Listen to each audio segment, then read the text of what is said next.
भन्छ सिलगढी त हाम्रो हो नि त। तर हाम्रै ठाउँमा हामी आज दबिँदैछौँ। हाम्रो ठाउँमा हामी न्यायको लागि कोर्टको अगाडि खडा हुनु पर्दैछ। अनि न्यायको लागि कोर्टको अगाडि खडा हुनु भनेको चाहिँ न्याय प्रणाली फेल हुनु हुँदैन होइन नि। प्रशासनले के हुँदैछ भन्ने कुरा बुझाउनु पर्ने हो नि त।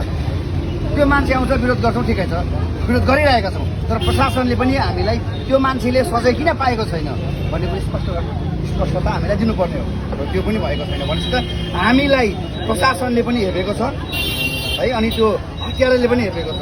अब प्रशासनले किन हेप्यो भन्ने कुरो चाहिँ तपाईँ आफै बुझ्नुहोस्, किनभने उहाँ पैसावाला मान्छे अरे जो जसले यो काण्ड गर्नुभयो, जसले यो हत्या गर्यो हाम्रो भाइको, पैसावाला मान्छे अरे, पेट्रोल पम्पको मालिक अरे। सायद प्रशासनले आफ्नो गाडीमा पेट्रोल फ्रीमा पाउँछ कि त्यहाँबाट है, यो कुरा पनि ध्यानमा जाओस्।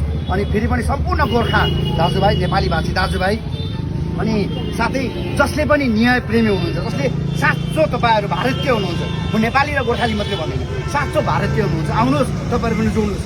हामी कसैको भाइको लागि, कसैको आमाको लागि, कसैको दिदीको लागि न्यायको लागि आवाज उठाउँ।